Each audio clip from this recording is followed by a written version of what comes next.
السلام علیکم ورحمۃ اللہ وبرکاتہ،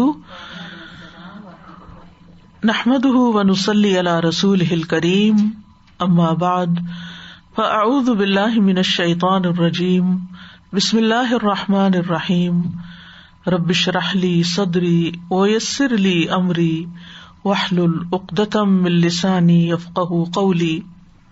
لو أنزلنا هذا القرآن على جبل لرأيته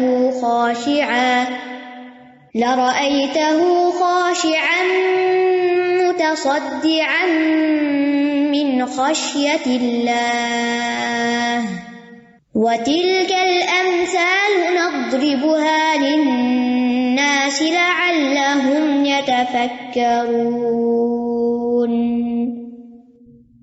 ضرب الامثال کے سلسلے میں آج ہم ریاکاری کرنے والے کی مثال کے بارے میں پڑھیں گے۔ اس سے پہلے ہم نے اخلاص کے ساتھ اللہ کے راستے میں خرچ کرنے کے فوائد کے بارے میں مثال پڑھی۔ آج ہم دیکھیں گے کہ اس کے برعکس جو شخص ریاکاری سے کام لیتا ہے، احسان جتاتا ہے، دوسروں کو دکھ دیتا ہے کچھ دے کر، تو اس کا حال کیا ہے۔ ارشاد باری تعالیٰ ہے، یا ایھا الذین آمنوا لا تبطلوا صدقاتکم بالمن والأذى كالذي ينفق ماله رئاء الناس ولا يؤمن بالله واليوم الآخر فمثله كمثل صفوان عليه تراب فأصابه وابل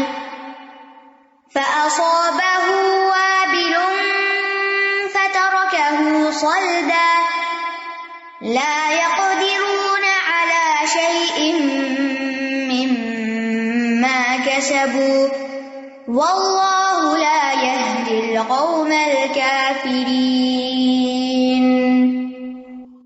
اے لوگو جو ایمان لائے ہو، اپنے صدقات کو احسان جتا کر اور اذیت دے کر ضائع مت کرو، اس شخص کی طرح جو اپنا مال لوگوں کو دکھانے کے لیے خرچ کرتا ہے اور اللہ اور یوم آخرت پر ایمان نہیں رکھتا، تو اس کی مثال اس چکنے پتھر کی مثال کی طرح ہے جس پر مٹی ہو، پھر اس پر تیز بارش پڑے تو اس کو صاف چٹان کی طرح چھوڑ دے، اور جو کچھ انہوں نے اجر کمایا اس میں سے کسی چیز پر بھی وہ قدرت نہ رکھیں گے، اور اللہ کفر کرنے والوں کو ہدایت نہیں دیتا۔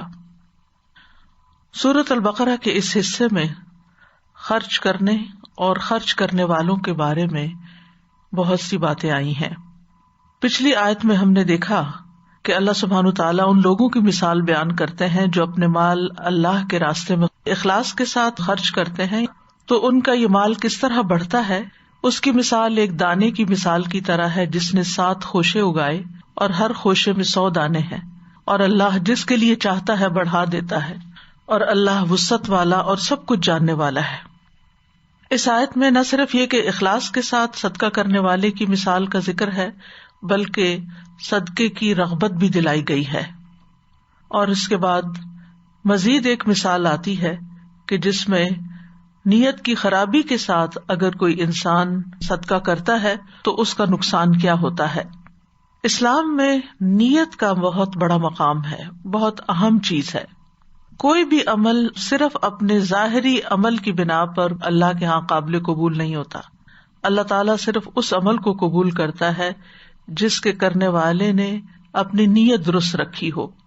جو کام بری نیت سے کیا جاتا ہے، شہرت کے لیے، دکھاوے کے لیے، لوگوں کو خوش کرنے کے لیے، تو اس عمل کو اللہ سبحانہ تعالیٰ رد کر دیتا ہے۔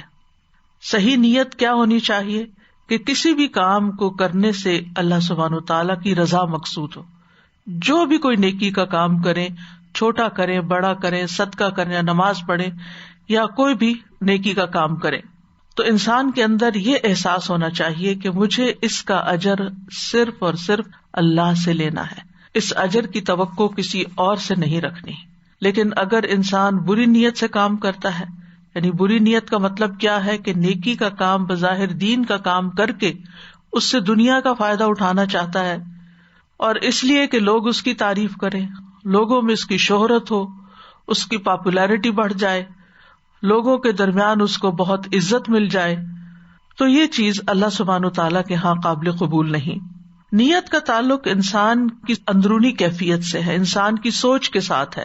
دوسرے لوگ کسی کی اندرونی کیفیت کو نہیں جانتے، آپ میرے دل کی حالت نہیں جانتے، میں آپ کے دل کی حالت نہیں جانتی، لیکن ایک ہستی ہے اللہ رب العزت کی کہ جس کو پوری طرح یہ معلوم ہے کہ کسی بھی نیکی کے کام کے کرتے وقت میرے اندر کی حالت کیا ہے، میرے دل میں کیا ہے، میرے دماغ میں کیا ہے، میرے جذبات کیا ہیں۔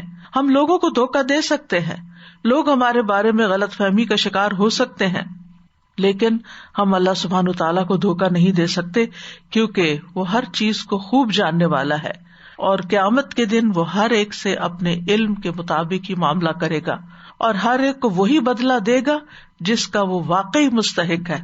یہ نہیں کہ جس کی لوگوں نے بڑی تعریف کی تھی اور لوگوں سے اس کام کی اس کو بڑی تائید مل گئی تھی، اس کے مطابق کہ لوگ اس کو بہت پسند کرتے تھے، یا لوگوں میں اس کی پسندیدگی کا گراف بہت اونچا تھا اس لیے اس کو اجر بھی زیادہ ملنا چاہیے، ایسا نہیں۔ تو نیت کے ساتھ ہی کوئی عمل کارآمد ہوتا ہے، اور نیت بیکار ہو تو عمل بھی بیکار ہو جاتا ہے۔ بری نیت یا ناقص نیت کے ساتھ جو بھی کام کیا جائے وہ بے قیمت ہوتا ہے، اس کی اہمیت یا اس کی جو وقت ہے وہ اللہ کے ہاں کچھ بھی نہیں ہوتی۔ تو جب کسی چیز کی اصل قیمت چکائی جائے تو ہی وہ صحیح چیز انسان کو حاصل ہوتی ہے۔ تو جس مقصد کے لیے آپ کوئی کام کرتے ہیں وہی چیز آپ کو ملے گی۔ دنیا کے لیے کرتے ہیں، دنیا ملے گی، اور اس میں بھی ضروری نہیں کہ ساری دنیا ہی ملے، جو آپ چاہتے ہیں وہ سب کچھ مل جائے، لیکن اللہ کے ہاں تو صرف وہی چیز ملے گی جو آپ نے اللہ کے لیے کی، اللہ کو خوش کرنے کے لیے، اللہ سبحانہ تعالیٰ کو راضی کرنے کے لیے۔ تو اس تمہید کے بعد ہم اس آیت کو مزید دیکھتے ہیں کہ کون سی چیزیں ہیں کہ جو انسان کے صدقات کے راستے میں رکاوٹ بن جاتی ہیں، یا پھر یہ کہ ان کے ثواب کو زائد کر دیتی ہیں۔ کیا چیزیں ہیں جو انسان کو گھیر لیتی ہیں اور انسان کی نیت کو خراب کر دیتی ہیں؟ تو ایسی چیزوں کی نفرت دلاتے ہوئے ان کی وضاحت کر دی گئی کہ انسان اس سے باز آ جائے۔ اسی لیے ہم دیکھتے ہیں کہ اللہ سبحانہ تعالیٰ نے پیچھے ایک آیت میں یوں فرمایا، الذین ينفقون اموالهم فی سبیل اللہ ثم لا یتبعون ما انفقوا منا ولا اذى لهم اجرهم عند ربهم ولا خوف علیہم ولا هم يحزنون قول معروف ومغفرۃ خیر من صدقۃ یتبعها اذى واللہ غنی حلیم۔ جو لوگ اپنے مال اللہ کے راستے میں خرچ کرتے ہیں، پھر انہوں نے جو خرچ کیا اس کے پیچھے نہ کسی طرح کا احسان جتاتے اور نہ کوئی تکلیف پہنچاتے ہیں، ان کا اجر ان کے رب کے پاس ہے، ان پہ نہ کوئی خوف ہوگا نہ وہ غمگین ہوں گے۔ اچھی بات اور معاف کر دینا اس صدقے سے بہتر ہے جس کے بعد کسی تکلیف کا پہنچانا ہو، اور اللہ بہت بے پرواہ اور بے حد بردبار ہے۔ تو ان آیات کے ایک تسلسل کے بعد، ایک سلسلے کے بعد اللہ سبحانہ تعالیٰ اس بارے میں بتاتے ہیں کہ خرچ کرنے کی دو حالتیں ہیں۔ ایک یہ کہ خرچ اللہ کے لیے کیا جائے، صدقہ اللہ کے لیے دیا جائے، اس کے بعد نہ احسان جتایا جائے نہ کسی کو تکلیف پہنچائی جائے۔ اور دوسری حالت کیا ہے کہ صدقہ دکھاوے کے لیے کیا جائے، دے کر احسان جتایا جائے اور پھر دوسروں کو تکلیف پہنچائی جائے۔ تو یاد رکھیے، احسان جتلانا اور تکلیف دینا صدقے کو باطل کر دیتا ہے، اور اس کے برعکس اخلاص جو ہے وہ صدقے کے ایک دانے کو بھی 700 دانوں تک بڑھا دیتا ہے۔ تو آیت کی وضاحت دیکھتے ہیں۔ فرمایا یا ایھا الذین آمنوا، حرف ندا سے بات شروع ہو رہی ہے، ایمان والوں کو پکارا جا رہا ہے، اے ایمان والو سنو، غور کرو، توجہ دو۔ اللہ کا جب حکم آئے تو سنی انسنی نہ کر دو، ایسے ہی اس سے نہ گزر جاؤ۔ اگر کسی اچھے کام کا حکم دیا جا رہا ہے، کسی خیر اور بھلائی کے کام کا، تو اسے کر گزرو، اور اگر کسی چیز سے روکا جا رہا ہے جو تمہارے حق میں نقصان دے تو اس سے رک جاؤ۔ تو یہاں پر روکا جا رہا ہے بنیادی طور پر ایمان والوں کو خطاب کر کے کہ لا تبطلوا صدقاتکم، اپنے صدقات کو باطل نہ کرو۔ باطل کا مطلب ہے فاسد۔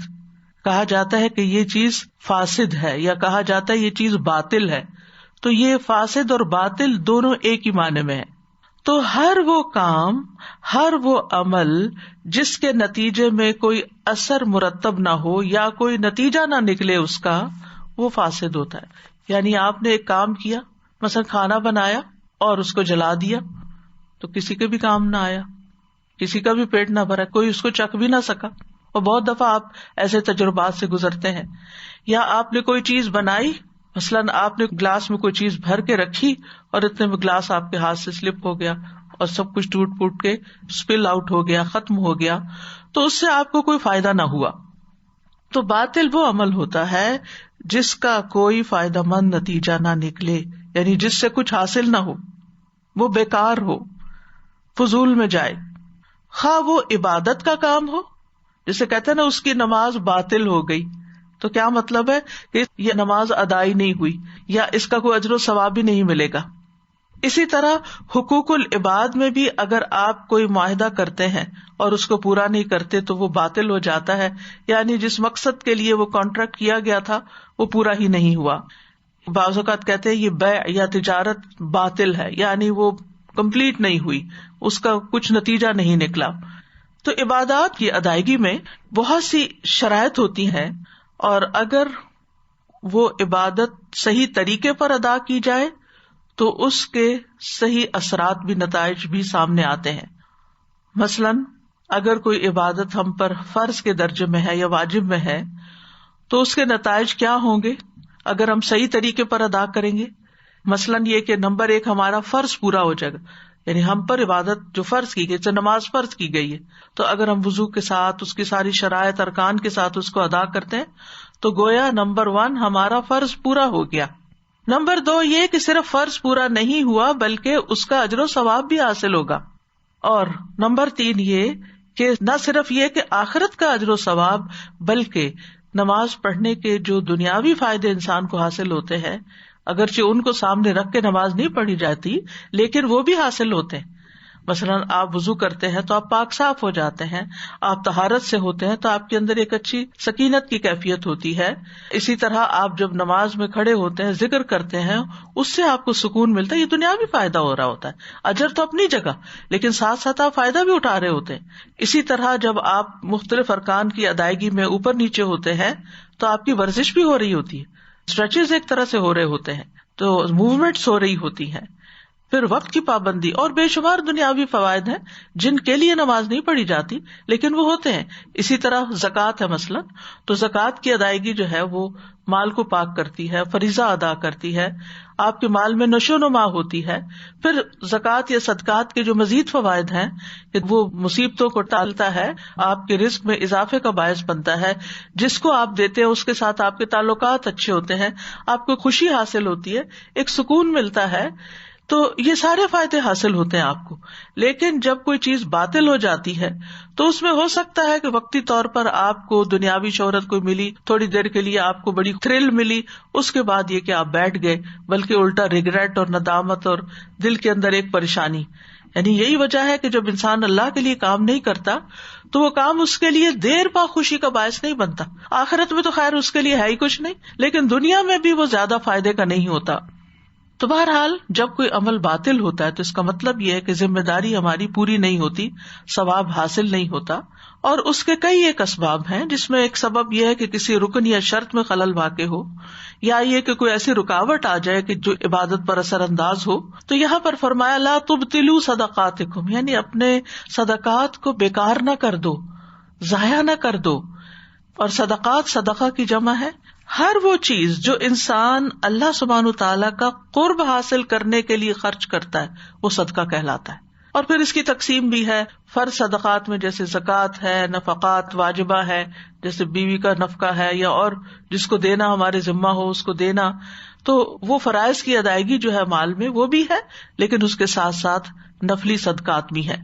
یعنی جو کچھ بھی، چاہے انسان مال خرچ کرے، چاہے انسان اپنا وقت خرچ کرے، چاہے انسان اپنی صلاحیتیں اور اسکلز خرچ کرے، اپنی طاقت لگائے کسی کام میں، جسمانی مشقت کرے، یہ ساری چیزیں پھر صدقہ شمار ہوتی. الکلمۃ الطیبہ بھی صدقہ کہلاتا ہے، یعنی صدقہ کا ایک وسیع جال ہے. تو اس کا مطلب یہ نہیں کہ صرف اپنے مال کو ضائع نہ کرو، بلکہ اپنی ساری ایفرٹس کو اس طرح استعمال کرو کہ وہ آخرت میں تمہارے لیے بہت بڑے اجر کا باعث ہوں، اور ان کو اللہ سبحانہ تعالیٰ کی خوشنودی کے لیے خرچ کرو. اب کس چیز سے صدقات باطل ہوتے ہیں یا ضائع ہوتے ہیں؟ بالمن والاذی، ان دو بڑی چیزوں سے. من اور ادا سے. تو من کہتے ہیں اصل میں انعام کرنے کو، جیسے من اللہ علیہ، اللہ نے مجھ پر انعام کیا. اسی طرح کہتے ہیں فلان لہ علیہ منہ، کہ فلاں کا مجھ پر بڑا احسان ہے، اس نے مجھ پر بڑے انعام اکرام کیے ہوئے ہیں، اس نے میرا بڑا خیال رکھا ہے. اسی سے اللہ تعالیٰ کا فرمان ہے لقد من اللہ علی المؤمنین اذ بعث فیہم رسولا من انفسہم. یہ سورۃ آل عمران 164 ہے. بلا شبہ یقیناً اللہ نے ایمان والوں پر احسان کیا جب ایک رسول انہی میں سے بھیجا. تو یہ احسان بطور انعام. اور اس کی مثال کیا ہے؟ ابن عباس کہتے ہیں کہ رسول اللہ صلی اللہ علیہ وسلم اپنے مرض وفات میں ایک پٹی سے اپنے سر کو باندھے ہوئے باہر تشریف لائے، ممبر پر تشریف لائے، اللہ تعالیٰ کی حمد و ثنا کے بعد فرمایا اپنی جان اور مال کو مجھ پر، اپنی جان فزیکلی جان اور مال کو مجھ پر ابو بکر سے زیادہ اور کوئی خرچ کرنے والا نہیں، یعنی ان کے مجھ پر بہت انعام ہے. یعنی امن علیہ کا لفظ آتا ہے عربی میں، انہ لیس من الناس احد امن علیہ فی نفسہ ومالہ من ابی بکر ابن ابی قحافہ. یعنی ابو بکر نے میرے لیے اپنا آپ بھی دیا، اپنا وقت بھی دیا، اپنی صلاحیتیں بھی دی، سپورٹ کیا، ساتھ دیا، ہجرت کے وقت ساتھ تھے اور غار ثور میں آپ کے ساتھ تھے. بہت سے مواقع آتے ہیں کہ جب وہ آپ کے ساتھ ہوتے ہیں. اور اسی طرح یہ ہے کہ ہر موقع پر اپنا مال بھی خرچ کرتے ہیں. تو ان کے اس رویے کو آپ من کہتے ہیں کہ انہوں نے میرے ساتھ بہت احسان کیے. اسی سے اللہ سبحانہ تعالیٰ کا نام المنان بھی ہے. اس کا مطلب ہے انعام کرنے والا، عطا کرنے والا، بخشنے والا، کچھ دینے والا. اسی طرح من کا دوسرا معنی بھی کیا جاتا ہے اور اس کا معنی ہوتا ہے کم کرنا. اسی سے اللہ تعالیٰ کا فرمان ہے وَإِنَّ لَكَ لَأَجْرًا غَيْرَ مَمْنُونٍ، اور بے شک آپ کے لیے یقیناً ایسا اجر ہے جو کم ہونے والا نہیں ہے، منقطع ہونے والا نہیں ہے. یعنی اس کو کاٹا نہیں جائے گا، ختم نہیں کیا جائے گا. وہ آپ کا سلسلہ صدقہ جاریہ ہمیشہ قیامت تک جاری رہے گا. آخری مسلمان تک بھی جو عمل کرے گا اس کا اجر نبی صلی اللہ علیہ وسلم کو ملے گا. اسی طرح موت کو بھی منون کہا جاتا ہے عربی زبان میں، کیونکہ وہ عمر کو کم کر دیتی ہے، زندگی کم کر دیتی ہے. تو اس آیت میں من سے مراد کمی کرنا ہے، یعنی احسان جتلانا نعمت کو کم کر دیتا ہے، اس کے اجر کو ختم کر دیتا ہے، بے مزہ کر دیتا ہے. یعنی مثلاً آپ کسی شخص پر کوئی احسان کرتے ہیں، صدقہ دیتے ہیں، مال دیتے ہیں، پھر آپ اس پر احسان بھی جتاتے ہیں، تو آپ کیا کرتے ہیں؟ کمی کرتے ہیں. یعنی جو آپ کو کرنا چاہیے تھا نا پورا، وہ آپ نے نہیں کیا. یعنی اس سے پتہ چلتا ہے کہ بغیر احسان جتلائے صدقہ کرنے کا معنی ہے کہ جس پر صدقہ کیا جائے اس پر احسان نہ جتایا جائے، اس کو اپنے احسان کی یاد دہانی نہ کرائی جائے، انعامات کو شمار کر کے نہ بتایا جائے، احسان کا اظہار نہ کیا جائے، کیونکہ اس کا نتیجہ بڑا خطرناک ہے، یہ انسان کے عمل کو ضائع کر دیتا ہے.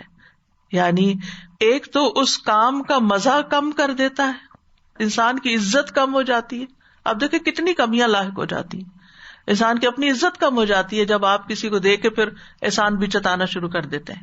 دوسرا یہ کہ اس کے جو آپ کو وقتی دنیا کے فائدے ملنے تھے وہ بھی کم ہو جاتے ہیں. یعنی جس کو آپ نے دیا اس کے دل میں بجائے اس کے کہ آپ کی محبت عزت پیدا ہو، وہ الٹا آپ سے نفرت کرے گا. یعنی وہ آپ سے دور ہوگا کہ کس قسم کا یہ شخص ہے، مجبوری کے مارے شاید آپ سے کچھ لے لے لیکن آپ کی عزت اس کے دل میں نہیں ہوگی. اور اسی طرح اجر تو آپ بعض اوقات پورے کا پورا ہی ضائع کر دیتے ہیں، یا اس مقدار کے مطابق جتنا آپ من سے کام لے رہے ہوتے ہیں. آپ دیکھیے کہ کبھی احسان جتانے کا یہ عمل صدقہ کرنے کے ساتھ ہی ہو جاتا ہے یا کبھی اس کے بعد ہوتا ہے. کبھی انسان جب کسی کو کچھ دے رہا ہوتا ہے نا تو کہتا ہے یہ لیں اس رمضان میں یہ آپ کے لیے کھجور ہے، یاد ہے میں پچھلے رمضان میں آپ کے لیے فلاں کھجور لائی تھی. تو یہ جو ذکر کرنا نا وہ پچھلے رمضان میں جو میں نے آپ کو دیا تھا نا، یہ اسی قسم کا ہے. تو یہ اسی موقع پہ آپ نے اس کو احسان جتا دیا، یاد کرا دیا، یاد رکھو وہ میں پہلے بھی تمہیں دیتی رہی ہوں، بھولنا مت. تو یہ جو زبان سے یہ ایکسٹرا لفظ بول دینا ہے نا، یہ بھی احسان جتانے میں آ جاتا ہے، اور یہ اس عمل کا اثر یا اس کا اجر کم کر دیتا ہے. اور کبھی بعد میں بھی ہوتا ہے، یعنی مدت بعد آپ کسی کو کوئی بات یاد کراتے ہیں اور پھر یہ کہ جب کوئی لینے کے لیے آتا ہے، مثلا کوئی قرض مانگنے آتا ہے یا کوئی اپنی ضرورت پیش کرنے کے لیے آتا ہے کہ مجھے اس چیز کی ضرورت ہے، تو آپ کہتے ہیں یاد ہے فلاں فلاں موقع پر بھی تم آئے تھے اور پھر میں نے تمہارے ساتھ یہ کیا تھا، یاد ہے میں فلاں موقع پر تمہارے ساتھ فلاں جگہ گئی تھی اور وہاں سے تمہیں یہ خرید کر دیا تھا، یاد ہے فلاں وقت، یاد ہے فلاں وقت. یعنی پچھلی بھولی بسری باتیں بھی دوسرے کو یاد کرانا. اور وہ سننے والے کا دل چھوٹا ہو رہا ہوتا ہے اور وہ چونکہ ضرورت مند ہوتا ہے اس لیے مسکین بول بھی نہیں سکتا کہ بھائی بس کرو، اتنی یادیں نہ یاد دلاؤ. یعنی یہ کوئی گڈ میموریز نہیں ہے کہ انسان کسی مصیبت یا مجبوری میں کسی کے پاس جائے. تو یہ ہے ایک چیز جو انسان کے صدقات کو ضائع کرتی ہے. دوسری چیز ہے الاذا. اذا جو ہے معروف چیز ہے، یعنی اذیت پہنچانا، یعنی جیسے کسی کو ڈانٹا جائے یا کسی کا مذاق اڑایا جائے یا کسی کو حقیر جانا جائے، یا یہ کہ دینے والا لوگوں کے سامنے اپنے صدقات کا ذکر کرے اور خاص طور پر ان کے سامنے ذکر کر دے جا کے جن کے بارے میں یہ لینے والا قطعاً نہیں چاہتا کہ ان کو پتہ بھی چلے. یعنی بعض اوقات جو ضرورت مند ہوتا ہے وہ جب لیتا ہے تو ساتھ آپ کو کہتا بھی کہ آپ کسی سے ذکر نہ کرنا یا فلاں سے ذکر نہ کرنا، مثلا میری بہن کو نہ بتانا یا اس کو نہ بتانا، اور آپ اسی کو جا بتاتے ہیں. اور جب اس کو پتا چلتا ہے لینے والے کو کہ اس نے میرے ساتھ یہ کر دیا ہے اور اس کو پتا چل گیا ہے کہ میں نے یہ لیا ہے فلاں سے، تو یہ چیز سخت اذیت اور تکلیف کا باعث بنتی ہے. یعنی بعض اوقات فقیر جو ہے وہ فقر و فاقہ پہ صبر کر سکتا ہے لیکن ایسی اذیت پہ صبر نہیں کر سکتا، بہت مشکل ہو جاتا ہے. محمد بن سیرین کہتے ہیں، یہ کبار تابعین میں سے ہیں، انہوں نے ایک آدمی کو سنا وہ دوسرے سے کہہ رہا تھا میں نے تمہارے ساتھ یہ احسان کیا، یہ کیا، یہ کیا. تو امام ابن سیرین کہتے ہیں چپ ہو جاؤ. جب نیکی کو گنا جاتا ہے، نیکی کو شمار کیا جاتا ہے تو اس میں کوئی خیر نہیں رہتی، کوئی خیر نہیں رہتی. اچھا دور نہ جائیے، بعض اوقات ہم لوگ گھر کے اندر ہی بیوی اپنے ہسبینڈ کے اوپر کیے جانے والے احسانات یا ہسبینڈ بیوی پہ کیے جانے والے احسانات کو رائٹ لیفٹ ادھر ادھر کے لوگوں کو بتا رہا ہوتا ہے کہ میں نے اس کے ساتھ یہ بھی کیا، یہ بھی دیا، اس کو یہ بھی کیا. اور بعض اوقات یہ ہوتا ہے کہ جب کسی کے ساتھ بہت احسان کیا اور اس کا کوئی برا رویہ سامنے آ جائے اور دل دکھ جائے تو پھر انسان کہتا ہے اب میرا دل دکھا ہوا تو میں نے نا اپنی بڑھاس کہیں نکالنی ہے. اور کسی کو انسان بتا دیتا ہے، کسی کو بہن سمجھ کے بتا دیتا ہے، کسی کو دوست سمجھ کے بتا دیتا ہے، کسی کو ماں سمجھ کے بتا دیتا ہے، لیکن بتا دیتا ہے کہ میں نے اس پر یہ احسان کیا تو اس نے میرے ساتھ یہ کیا. اور اس میں ہم کہتے ہیں ہمارا مقصد یہ نہیں ہے لیکن بس وہ دل دکھ گیا نا تو اس لیے بتانا مقصود ہے. تو اس میں آپ دیکھیے کہ دل دکھتا ہے تو تبھی انسان کے منہ سے کچھ نکلتا ہے، ورنہ اگر دوسرا شخص آپ کا شکریہ ادا کرتا رہے تو آپ کو غذا ملتی رہتی ہے، یعنی کسی نہ کسی شکل میں احسان کی جزا ملتی رہتی ہے. جب کوئی آپ کی تعریف کرتا رہتا ہے یا آپ کو ایکنالج کرتا رہتا ہے تو پھر اس وقت آپ خوش رہتے ہیں، پھر آپ شاید اپنا صدقہ سنبھال بھی لیں. لیکن جو ہی کوئی اذیت آتی ہے تو انسان کے لیے بڑا مشکل ہو جاتا ہے اس کو سنبھالنا، اور اللہ سبحانہ وتعالیٰ بھی بعض کو بعض کے ذریعے آزماتا رہتا ہے. امام احمد بن حنبل کے پاس ان کے کچھ شاگرد آئے تو وہ اس سے پہلے ایک اور عالم کے پاس تھے. تو جب وہ ان کے پاس آئے تو کہنے لگے کہ آپ کہاں سے آ رہے ہو؟ تو انہوں نے بتایا کہ ہم فلاں کے پاس گئے تھے. تو امام احمد کہتے ہیں ماشاءاللہ بہت نیک انسان ہے وہ، آپ اس کے پاس جایا کرو، بہت نیک انسان ہے. تو وہ حیران ہو گئے، کہنے لگے وہ تو آپ کے بارے میں بہت غلط باتیں کرتے ہیں، آپ کو برا بھلا کہتے رہتے ہیں. تو امام احمد بن حنبل نے نہ ہاں کی نہ کی، پھر کہتے ہیں دوبارہ وہ تو بہت نیک آدمی ہے، تم اس کے پاس جاتے رہا کرو. پھر وہ شاگرد کہتے ہیں کہ نہیں وہ آپ کو اچھا نہیں سمجھتے. تو کہتے ہیں اصل میں وہ میرے ذریعے آزمائے گئے ہیں، یعنی میں ان کے لیے آزمائش بن گیا ہوں. ایسا ہوتا ہے نا کہ بعض اوقات ایک شخص کنٹمپریریز جو ہوتے ہیں، معاصر جو ہوتے ہیں، ان میں سے دوسرا بڑا ہوتا ہے، پھر کچھ عرصے کے بعد وہ جو چھوٹا ہوتا ہے وہ بڑے سے بھی آگے نکل جاتا ہے. اب یہ جو پہلے بڑا بنا ہوتا ہے اس کے لیے چھوٹے کا آگے نکلنا بڑا تکلیف دہ ہو جاتا ہے، اور پھر وہ اپنی اس تکلیف کو مٹانے کے لیے لوگوں کے سامنے ڈائریکٹلی یا انڈائریکٹلی کسی نہ کسی کا برے لفظوں میں ذکر کرتا رہتا ہے. تو اس طرح کے ذکر بھی نہیں کرنے چاہیے. اصل بات یہ کہ اللہ تعالیٰ ایسے ہی چھوڑ دے گا. احسب الناس ان یترکوا ان یقولوا آمنا وهم لا یفتنون. اور یفتنون سے مراد یہ کسی دشمن یا مخالف ہی کی تکلیف یا اذیت نہیں ہوتی کہ وہ آپ کے دین کے راستے میں رکاوٹ ڈال رہا ہے تو آپ آزمائے جا رہے ہیں. نہیں، جب انسان ایمان لا کر کوئی نیکی کا کام کرتا ہے تو ان چھوٹی چھوٹی چیزوں سے، انسانوں سے بھی بعض اوقات انسان کا امتحان ہو رہا ہوتا ہے. یعنی اللہ تعالیٰ ایسے ہی چھوڑ دے گا کہ انسان نیکیاں کر رہا ہے اور اس کا امتحان ہی نہیں ہوا. اور اچھے حالات میں, اچھے ماحول میں وہ گرو کر رہا ہے, اور جو ہی ایک ہوا کا جھونکا ایسا آتا ہے کہ جو یخ ہوتا ہے اور اس کی کھیتی پیلی ہونے والی ہوتی ہے, تو وہ امتحان ضرور ہوتا ہے انسان کا کہ اس نے اصل میں کس نیت سے کام کیا تھا. کیونکہ جو وہ اندر چھپی ہوئی نیچے والی خرابیاں ہوتی ہیں نا, وہ جھٹکے سے ہی باہر آتی ہیں, وہ بعض اوقات دبی رہتی ہیں. یعنی بعض بیماریاں ہوتی ہیں نا, وہ انسان کے اندر دبی بھی ہوتی ہیں, پتہ نہیں چلتا. کئی دفعہ ایسا ہوتا ہے کہ کسی انسان کے اندر کینسر پل رہا ہوتا ہے, اس کو نہیں پتا ہوتا کہ یکایک اس کے سر کو درد شروع ہو جاتی ہے یا کہیں اور درد شروع ہو جاتی ہے, اور جب اس کو انویسٹیگیٹ کیا جاتا ہے تو وہ ایک بڑی بلا تک انسان پہنچ جاتا ہے کہ اچھا اصل مسئلہ تو یہ تھا جو بیچ میں نکل رہا تھا, یعنی جس نے یہ ٹریگر کیا کسی ظاہری بیماری کو.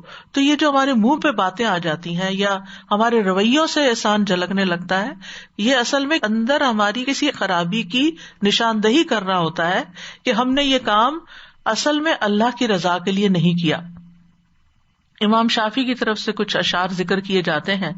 وہ کہتے ہیں منن الرجال علی قلوب اشد من وقع الاسنتی فاختر لنفسک حظها واصبر فان الصبر جنۃ. لوگوں کا احسان جتلانا دلوں پر نیزوں سے بھی زیادہ سنگین ہوتا ہے.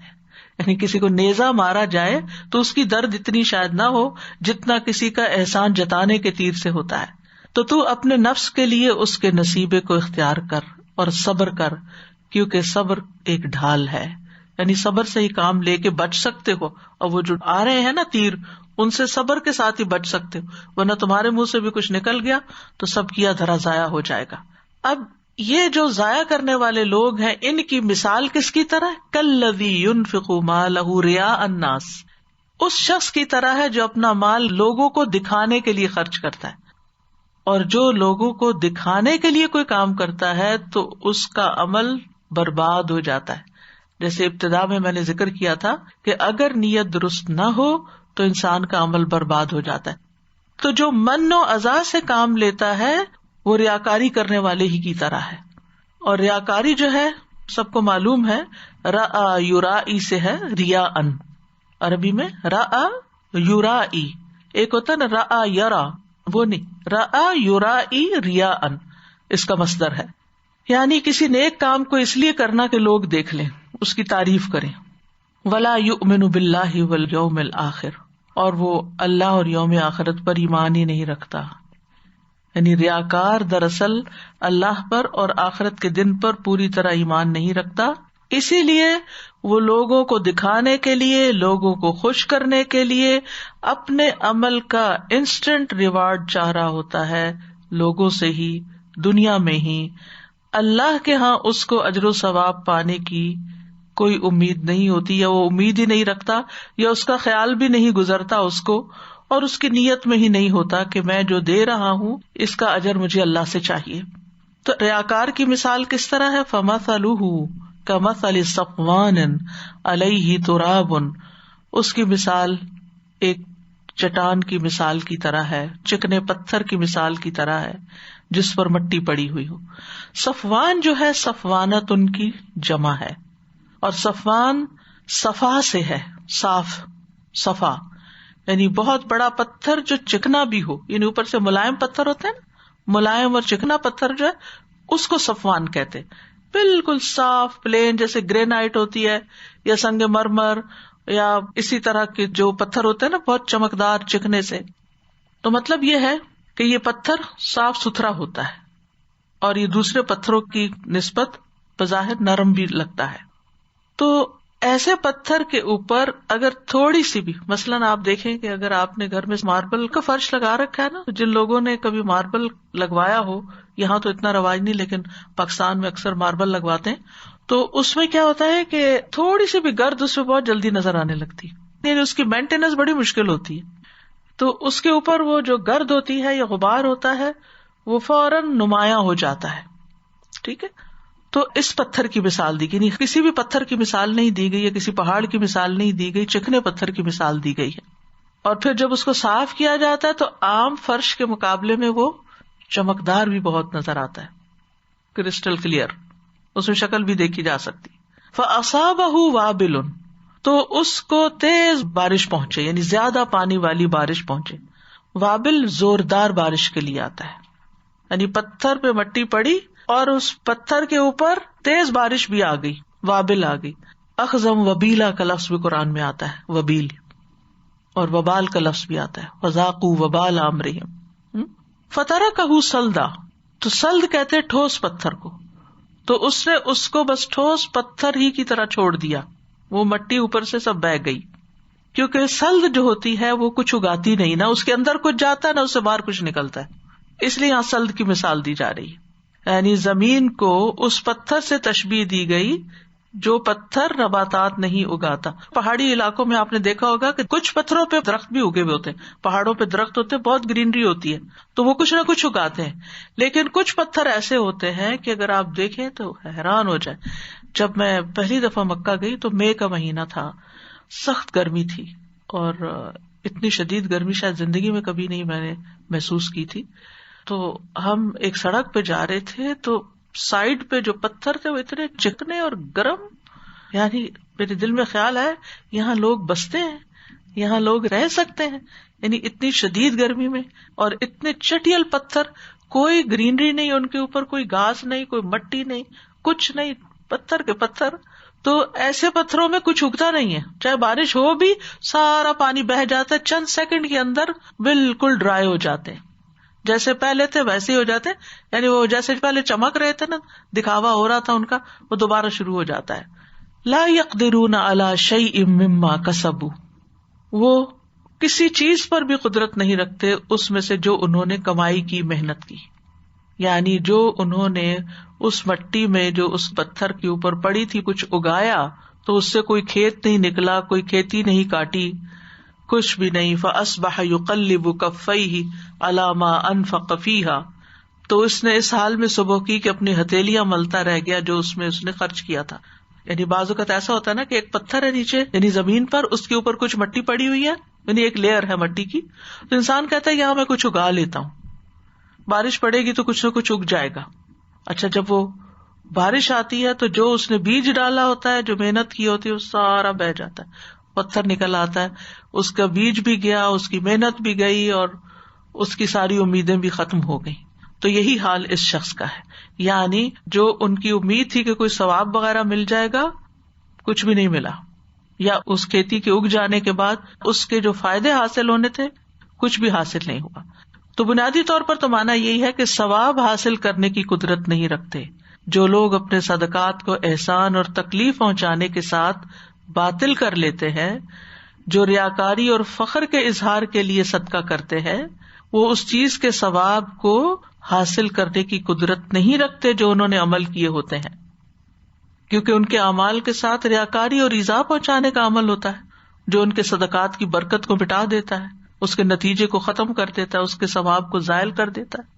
اسی طرح ایک معنی یہ بھی کیا گیا ہے کہ وہ مال پر قدرت نہیں رکھتے، یعنی منافق اور ریاکار کے پاس جو مال ہوتا ہے اس پر وہ کچھ قدرت نہیں رکھتے، کیونکہ مال اللہ کی ملکیت ہے اور اللہ تعالیٰ مال کے ساتھ احسان کرتا ہے. تو لازم تھا کہ وہ اس کا شکر ادا کرتے جو اللہ کا احسان تھا، اور اس کو احسان جتلانے، تکلیف پہنچانے اور ریاکاری کے بغیر خرچ کرتے تاکہ ان کو اللہ تعالیٰ کی طرف سے اچھا ثواب ملتا.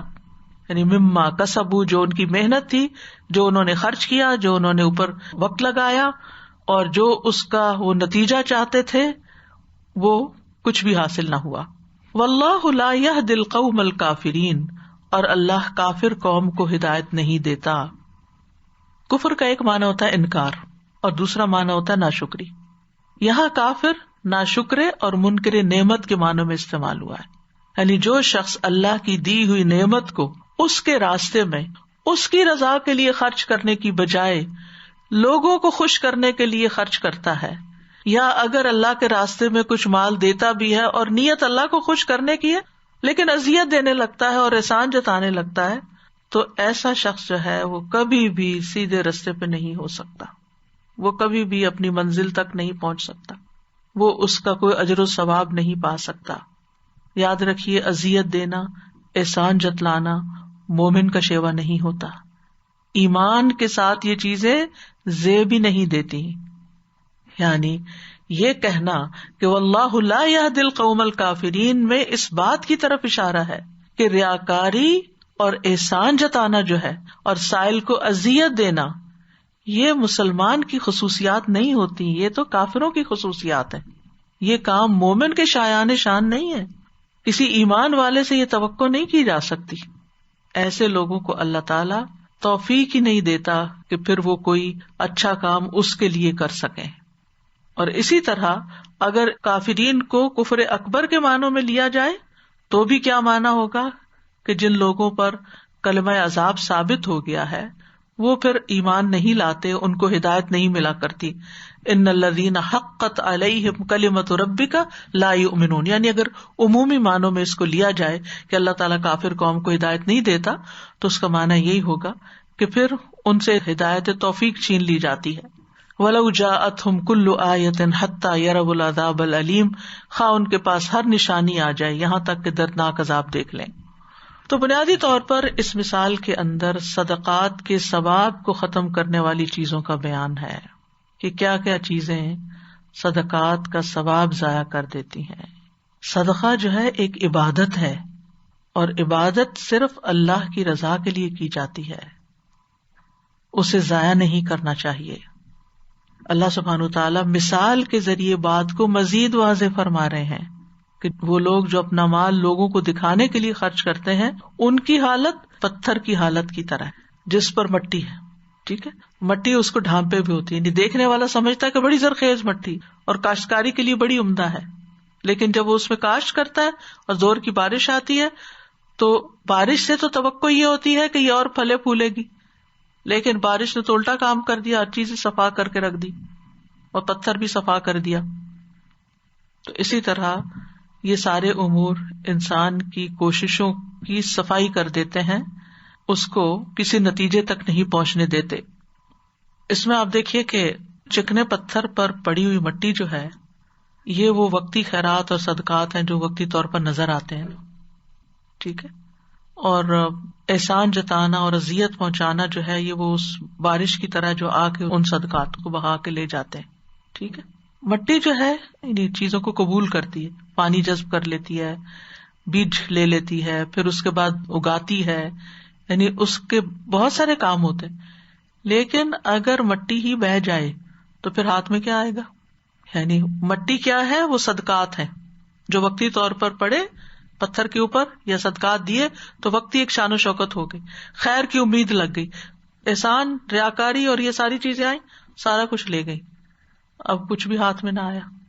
مٹی کتنی خوبصورت، کتنی بہترین فائدہ مند چیز ہے کہ جس سے بہت کچھ حاصل ہو سکتا تھا. یعنی ان صدقات سے بہت فائدے ہوتے، اللہ کی رضا حاصل ہوتی، فرائض ادا ہوتے، آخرت میں درجات بلند ہوتے، دنیا کی وبائیں دور ہوتی. لیکن یہاں تو مٹی ہی چلی گئی ساری. جب مٹی ہی چلی گئی تو اس کے ساتھ اس کے سارے فائدے بھی رخصت ہو گئے، کچھ ہاتھ میں نہ آیا. اصل میں یہ پتھر جو ہے نا، چکنا پتھر، یہ مٹی کے نیچے تھا پہلے. ٹھیک ہے، اور اس کے اوپر کی مٹی سے یہ خیال آنے لگا یا یہ محسوس ہونے لگا کہ اس میں سے کچھ نکل آئے گا. یہ نہیں پتا تھا اندر نیت خراب ہے. یعنی وہ پتھر جو ہے وہ اندر سے وہ منافق یا اس ریاکار کا دل ہے یا اس کی شخصیت ہے جو عیاں ہو گئی، جو سامنے آ گئی. تو اس صورت میں اس کو کچھ بھی حاصل نہ ہوتا. اگر وہ اخلاص کے ساتھ کرتا تو ایک دانہ 700 دانے بنتا، جیسے کہ پچھلی مثال میں ہم نے پڑھا. تو اخلاص جب نہیں ہوتا تو ایسی صورت میں پھر کوئی فائدہ حاصل نہیں ہوتا. نیت اصل بیج ہے، جب نیت ہی درست نہ ہو تو بیج بھی درست نہیں ہوتا. جب بیج درست نہیں ہوتا تو پھر اس سے نکلتا بھی کچھ نہیں.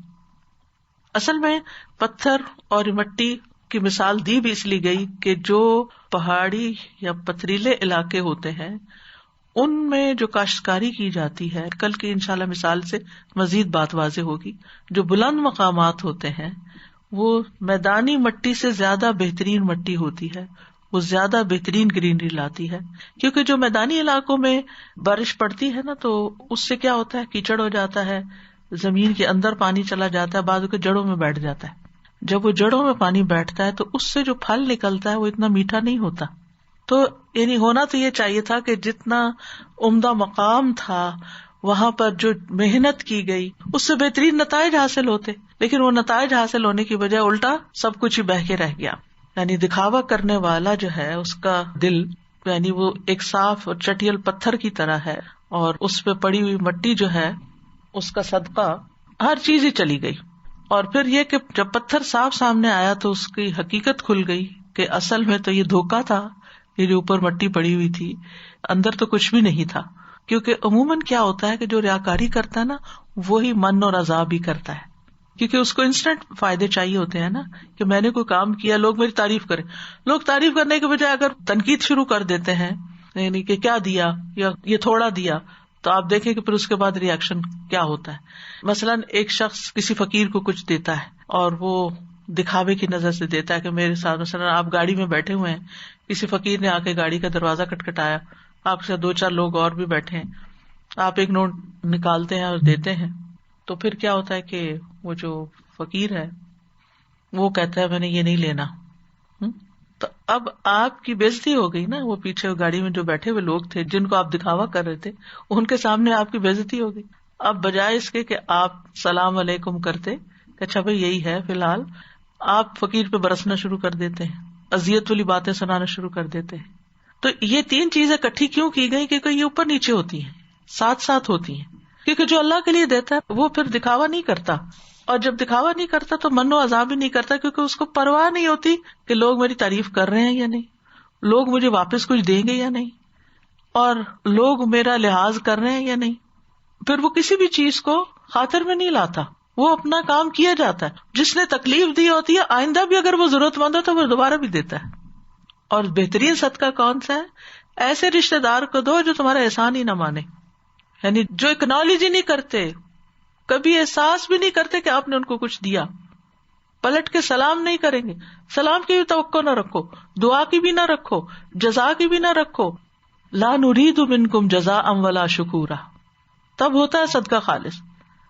تو اس مثال میں ایک اور بات بھی پائی جاتی ہے کہ یہ اس طرح کے کام ہے من و عزا اور ریا کہ جس سے اعمال بہت جلدی ضائع ہوتے ہیں، بہت جلدی ویسٹ ہوتے ہیں. جیسے آتا نا مثل الذین کفروا بربہم اعمالہم کرماد اشتدت بہ الریح فی یوم عاصف. ان لوگوں کی مثال جنہوں نے اپنے رب کے ساتھ کفر کیا، یعنی انکار کر دیا کہ رب کے لیے دیا ہی نہیں، ان کے اعمال اس راہ کی طرح ہیں جس پر آندھی والے دن میں ہوا بہت سخت چلی تو پھر کیا ہوا، سب کچھ اڑا کے لے گئی. اسی طرح اس مثال سے یہ بات بھی پتہ چلتی ہے کہ جس طرح دیگر عبادات کے کرنے کے لیے کچھ شرائط ہیں، اسی طرح صدقے کی بھی شرائط ہے. جیسے نماز کی 2 شرائط ہیں، ایک شرط ہے وضو اور طہارت، اور دوسری ہے کہ نماز میں کسی سے باتیں نہیں کرنی، کھانے پینے سے پرہیز کرنا ہے. اگر کوئی وضو ہی نہ کرے تو نماز ہی نہیں ہوگی. وضو کے بعد نماز شروع کی لیکن 1 رکعت کے بعد بول دیا بیچ میں تو پھر کیا ہوگا، نماز ضائع ہو جائے گی. اسی طرح صدقات کی بھی 2 شرائط ہیں، ایک یہ ہے کہ اخلاص کے ساتھ نیت کرے، اس کے بغیر صدقہ نہیں ہوتا، اور دوسرا یہ ہے کہ پھر من و عزا سے پرہیز کرے، بیچ میں کوئی بول نہ بول دے. یعنی صدقہ اس وقت تک ہی محفوظ رہے گا جب دینے کے بعد کسی کو اذیت نہ دی اور احسان نہ جتایا. تو احسان جتلانا چاہے زبان سے ہو چاہے عمل سے ہو، دونوں طرح ہی برا ہے. احسان جتانے میں یہ چیز بھی شامل ہے کہ انسان کسی کو آر دلائے، اور وہ صدقہ وغیرہ ایک طرف دے دیا کر دیا سب کچھ، اب آپ کے صدقے نے اس کا منہ بند کیا ہوا نا، اب آپ چھوٹی بڑی باتوں پہ اس پہ تانے دے رہے ہیں. اس کو کیوں دے رہے ہیں؟ کیونکہ آپ کو ایک اتھارٹی ملی ہوئی ہے کہ آپ اس پہ خرچ کرتے، تو ساتھ آپ باتیں بنانا شروع کر دیتے. تو یہ آر دلانا بھی من میں شامل ہوتا ہے. پھر احسان جتانے میں یہ بھی شامل ہے کہ خود کو دوسرے سے برتر سمجھا جائے کہ میں اس سے بہتر ہوں کیونکہ میں نے اس کو دیا ہے، اور پھر وہ جو دیا ہے اس کے عوض کچھ مطالبہ رکھے، دل میں دعا کی طلب رکھے. جب کسی کو دے اور وہ شکریہ ادا کرے، نہیں بس دعا ہی کافی ہے. یہ کہنا دعا ہی کافی ہے کا کیا مطلب؟ یعنی دعا دو بھائی. دعا اس وقت کہہ رہے ہیں آپ کسی کو کرنے کے لیے جب آپ کسی پر احسان کر چکے. پھر اسی طرح یہ ہے کہ برتر سمجھنا کیا ہے کہ دوسرے شخص کے عیب تلاش کرنا شروع کر دینا کہ اچھا یہ کرتا کیا ہے. میں اس پہ جب سرچ کر رہی تھی تو ایک ویڈیو کلپ میں نے دیکھا کہ ایک شخص گاڑی چلا رہا ہے، اس کے ساتھ اس کا بچہ بیٹھا ہوا ہے، اور وہ کہتا ہے کہ بابا مجھے بھوک لگی ہے، تو بابا کہتا ہے کہ میرے پاس پیسے نہیں ہیں. پھر وہ تھوڑی دیر بعد بچہ کہتا ہے کہ مجھے بھوک لگی ہے. بہرحال وہ کسی گروسری شاپ کے پاس جا کے گاڑی روکتا ہے اور جا کے تو 1-2 چیزیں لیتا ہے. جب وہ دینے لگتا ہے تو اس کی قیمت شاید 10 ریال بنتی ہے، اور اس کے پاس صرف 8 ریال ہوتے ہیں. تو وہ جو کاؤنٹر پہ بندہ ہے اس کے ساتھ جھگڑا کہ اچھا 2 ریال چھوڑ دو, وہ نہیں چھوڑتا. تو اتنے میں ایک تیسرا بندہ آ جاتا ہے اور وہ کہتا ہے کہ چھوڑ, کوئی بات نہیں, میں تمہارا بل پے کر دیتا ہوں. بل پے کرتا ہے.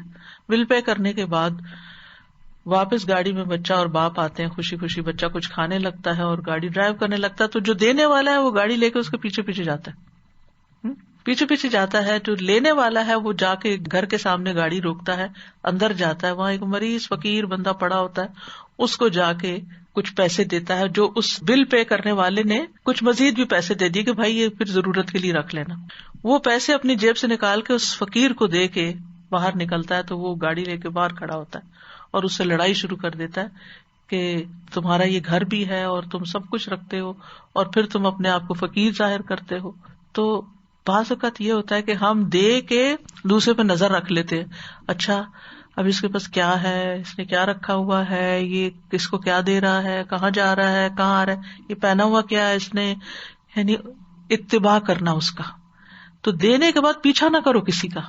آپ نے جو دینا تھا دے دیا, آپ نے کسی کو زکات دینی تھی دے دی, صدقہ دینا تھا دے دیا. اب یہ نہ دیکھو کہ وہ کیا خرید رہا ہے, پھر جا کے دیکھ اچھا انہوں نے تو ٹی وی رکھا ہوا ہے, ان پہ زکات لگتی ہے کہ نہیں لگتی. اکثر لوگ جو ہیں وہ اس طرح کی باتیں پھر پوچھنے لگتے ہیں, یا پھر جا کے ان کو کہتے ہیں آپ کو کیا زکات لگے, آپ نے تو ٹی وی رکھا ہوا ہے. تو اپنے آپ کو بہتر سمجھ کر کسی کا پیچھا نہ کریں, جزا طلب نہ کریں. حضرت عائشہ جو تھی وہ صدقہ دینے کے بعد دعا لینے کو اجر میں کمی کا باعث سمجھتی تھی. یعنی ان کے بارے میں آتا ہے جب وہ کسی فقیر کو صدقہ دیتی اور وہ ان کے لیے دعا کرتا تو اس پہ بھی پریشان ہوتی, اور جواباً وہ اس کو بھی دعا دیتی. یعنی وہ دعا دیتا تو وہ فوراً دعا دیتی تاکہ ان کے صدقے کا ثواب قائم رہے. جب حضرت عائشہ لوگوں کی طرف کوئی تحفہ بھیجتی تو کہتی جو بھی دعا دے ہمارے حق میں اس کو غور سے سننا, یہاں تک کہ جیسی دعا وہ ہمارے لیے کرے ہم بھی وہ ویسی ان کے لیے کر دیں, اور اللہ ہمارا اجر اپنی بارگاہ میں قائم رکھے. یعنی اگر کسی کے ہاتھ کچھ بھجواتی تو کہتی ذرا دھیان سے سننا وہ کہہ کیا رہا ہے, تاکہ اس کو کوئی احسان واپس نہ آئے. تو یہ ایک کبیرہ گناہ ہے احسان جتانا, اور یہ اعمال کو ضائع کرنے کا باعث ہے. نبی صلی اللہ علیہ وسلم کو ابتدائی وحی میں سورۃ مدثر میں فرمایا ولا تمنن تستکثر, اس نیت سے احسان نہ کرو کہ زیادہ حاصل کر سکو. احسان جتانا فرعون کی صفت ہے. اس نے کیا کہا تھا موسیٰ علیہ السلام کو, الم نربک فینا ولیدا ولبثت فینا من عمرک سنین, ہم نے تمہیں بچہ سا نہیں اپنے آپ پالا تھا اور تو اپنی عمر کے کئی سال ہمارے ہاں رہا. تو یہ تو فرعون کا کام ہے, یہ فرعونیت نہ دکھائیں. پھر اسی طرح حدیث میں آتا ہے کہ 3 لوگوں سے اللہ تعالیٰ قیامت کے دن بات نہیں کرے گا. ان میں سے ایک ہے بہت احسان جتانے والا کہ احسان جتائے بغیر کوئی چیز دیتا ہی نہیں. دوسرا جو جھوٹی قسم کھا کے سامان بیچتا ہے. تیسرا وہ جو اپنے کپڑوں کو ٹخنوں سے نیچے لٹکاتا ہے, یعنی تکبر کی وجہ سے. تو اس میں آپ دیکھیں کہ جھوٹی قسم کھانے والے کے برابر اس کو قرار دیا ہے جو احسان جتا کر صدقہ کرتا ہے. اللہ سبحانہ وتعالیٰ ایسے بندے کو ناپسند کرتا ہے. ابو ذر کہتے ہیں میں نے رسول اللہ صلی اللہ علیہ وسلم سے پوچھا وہ کون لوگ ہیں جن سے اللہ نفرت کرتا ہے؟ آپ نے فرمایا وہ تاجر جو قسمیں کھاتا ہے, یا وہ بیچنے والا جو قسمیں کھاتا ہے, اور وہ بخیل جو احسان جتاتا ہے, اور وہ فقیر جو تکبر کرتا ہے. نبی صلی اللہ علیہ وسلم نے فرمایا 3 لوگوں کی نہ فرضی عبادت قبول ہوتی ہے نہ نفلی, نافرمان اور بدسلوک انسان, احسان جتانے والا اور تقدیر کو جھٹلانے والا. یعنی بدسلوک اور نافرمان کے برابر کر دیا گیا ایسے شخص کو. احسان جتانے والے کے لیے دردناک عذاب کی بھی بشارت ہے. ایک حدیث میں نبی صلی اللہ علیہ وسلم نے فرمایا احسان جتلانے والا, ماں باپ کا نافرمان اور عادی شرابی جنت میں نہیں جائیں گے. آپ دیکھیے کہ کن 3 لوگوں کو برابر کیا جا رہا ہے. اور پھر آپ دیکھیے کہ اللہ سبحانہ وتعالیٰ نے تو ہم سب کو اپنے پاس سے ہی دیا نا, لیکن ہم کسی کو دیتے ہیں تو اللہ کے دیے ہوئے میں سے دیتے, اپنا تو کچھ نہیں ہمارا, اور اللہ کی توفیق سے دیتے ہیں. تو یہ پھر ہمارے اوپر اللہ کا احسان ہے کہ اس نے ہمیں دینے والوں میں سے بنایا, اور یہ توفیق بھی اللہ کا احسان ہے. یمنون علیک ان اسلموا قل لا تمنوا علی اسلامکم بل اللہ یمن علیکم ان ہداکم للایمان, اللہ نے تمہیں ہدایت دی ہے, یہ تو اللہ کا احسان ہے. اللہ سبحانہ وتعالیٰ فرماتے ہیں وَلَقَدْ مَنَنَّا عَلَى مُوسَىٰ وَهَارُونَ, اللہ تعالیٰ احسان جتا سکتے ہیں کیونکہ اصل میں وہی دینے والے ہیں. اہل جنت کہیں گے فَمَنَّ اللَّهُ عَلَيْنَا وَوَقَانَا عَذَابَ السُّمُومِ. مخلوق کا احسان جتانا جو ہے یہ قبیح فعل ہے. اللہ کا احسان جتانا جو ہے یہ باعث مسرت ہے کہ ہمیں نعمتیں یاد آ جاتی ہیں. یہ نعمتوں کی یاد دہانی کرانا ہوتا ہے دراصل. اسی طرح اذیت دینے میں علماء کہتے ہیں کہ اگر صدقہ لینے والے کو آپ کا سلام کرنا بھی اذیت دیتا ہے تو وہ بھی نہ کیا کریں، کیونکہ وہ محسوس کرتا ہے اچھا اس نے پھر سلام کیا، پتہ نہیں اب یہ کچھ کہہ نہ دے، یعنی ایک خوف نہ کھائے آپ سے. پھر اسی طرح آپ دیکھیے کہ صدقہ دے کے نا انسان کو یوں سمجھنا چاہیے کہ بس دے دیا ختم ہو گیا. اسی لیے دو جو قابل رشک انسان ہے ان میں سے ایک وہ ہے کہ جو مال خرچ کرتا ہے فسلطہ علی ہلاکتہ، یوں دے کہ جیسے وہ ہلاک کر دیا، اس نے ختم کر دیا، یعنی کہ وہ مال کو بس اپنے سے نکال ہی دے رہا ہے. پھر اسی طرح اچھی بات کہنا جو ہے وہ اذیت دینے سے بہتر ہے. ہمیں قولا معروفا اور قولوا للناس حسنا کی تعلیم دی گئی ہے. کلمہ طیبہ بھی صدقہ ہے. بھلی بات کہنا آگ سے بچاؤ کا ذریعہ ہے. کسی سے حشاش بشاش طریقے سے ملنا نیکی ہے. دوسروں کو اپنے شر سے بچانا نیکی ہے. اگر صدقہ نہیں کرنا چاہتے تو خاموش رہنا چاہیے. اور پھر یہ کہ دے کے دکھاوا نہیں کرنا چاہیے، کیونکہ جس طرح نیکیاں برائیوں کو مٹا دیتی ہیں، اسی طرح کچھ برائیاں ایسی ہیں جو نیکیوں کو مٹا دیتی ہیں، جن میں سے کفر نیک اعمال کو ضائع کر دیتا ہے، شرک نیک اعمال کو ضائع کر دیتا ہے، بدعات نیک اعمال کو ضائع کر دیتے ہیں.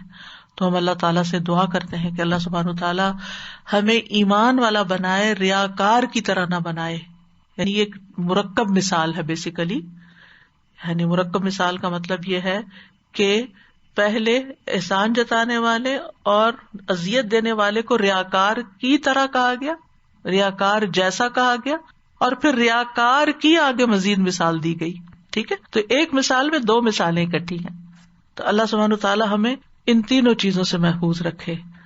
اللہ سبحانہ تعالیٰ کے نام المنان کے واسطے سے دعا کرنی چاہیے. اللہم لا الہ الا انت المنان بدیع السماوات والارض ذی الجلال والاکرام. اے اللہ، تیرے علاوہ کوئی معبود نہیں، تو بہت احسان کرنے والا ہے، آسمان و زمین کو پیدا کرنے والا ہے، عزت و جلال والا ہے.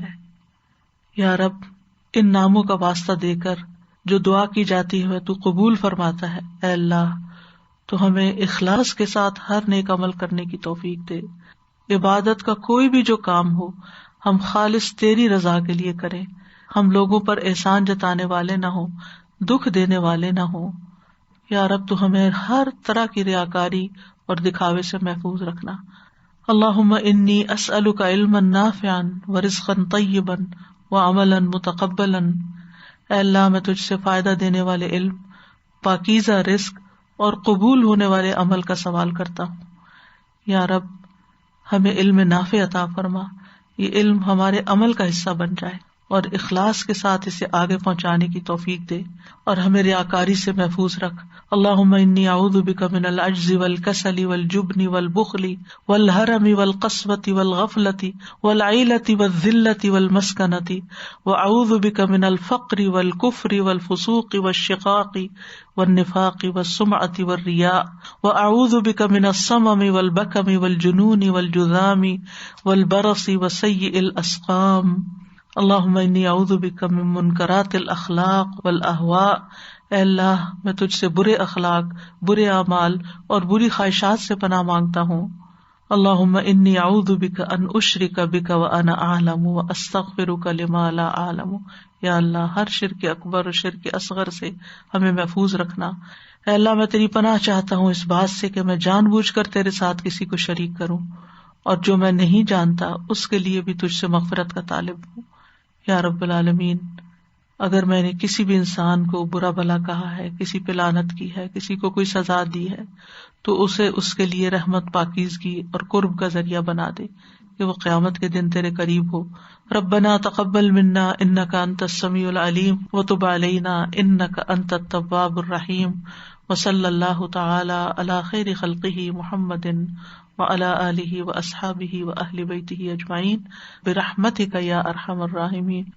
لو أنزلنا هذا القرآن على جبل لرأيته خاشعا متصدعا من خشية الله وتلك الأمثال نضربها للناس لعلهم يتفكرون.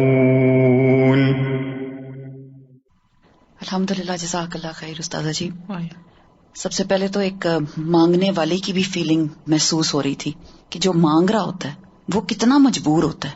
کبھی کسی سے ادھار مانگنا پڑے یا کسی کو کسی کی خاطر، جیسے عائشہ رضی اللہ تعالیٰ اکثر لوگوں سے لے کے پھر آگے دیتی بھی تھی.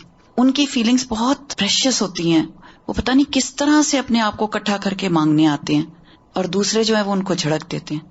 تو دوسری بات یہ تھی کہ بعض کو بعض سے آزمایا جاتا ہے، اور صحیح بات ہے، یہ آزمائش اتنی عجیب و غریب آزمائش ہے. اس وقت انسان کے اندر خود بخود تکبر آ جاتا ہے کہ ہاں میرے پاس تو ہے، اور اپنی وہ دولت بھی نظر آتی ہے، وہ چیزیں بھی نظر آتی کہ یہ میں دے سکتا ہوں یہاں پہ، اور یہاں میں دے سکتا ہوں، لیکن پھر اپنی وہ لالچ بھی نظر آ جاتی ہے. یا بعض اوقات ایسی باتیں دوسروں کے بارے میں کر دیتے ہیں، ہائے بیچارے بس ایسے ہی ہیں، یہ تو کچھ کرتے نہیں، نکمے ہیں.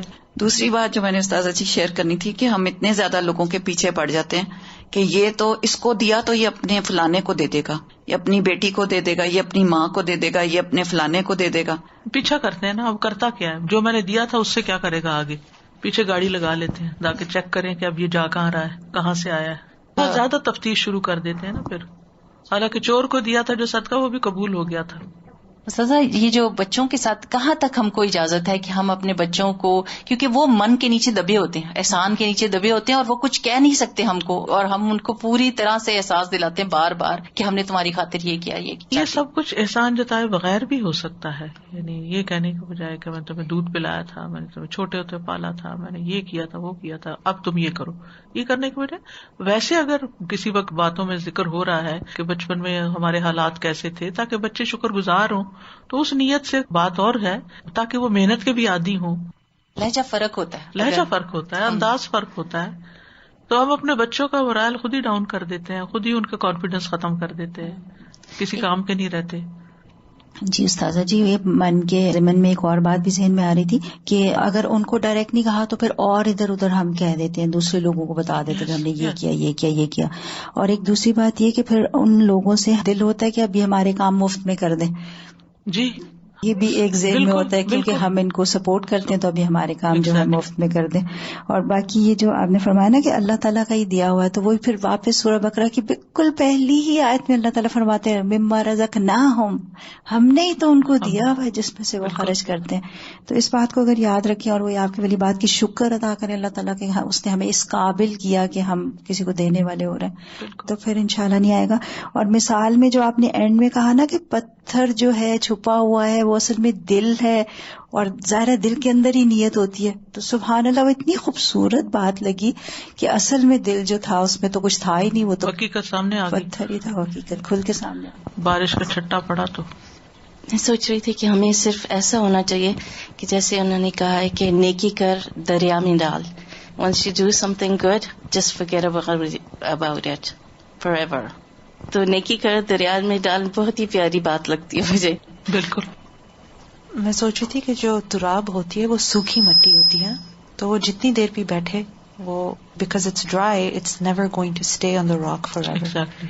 تو سونر اور لیٹر وہ اس نے جانا ہی ہے، جانا ہی ہے.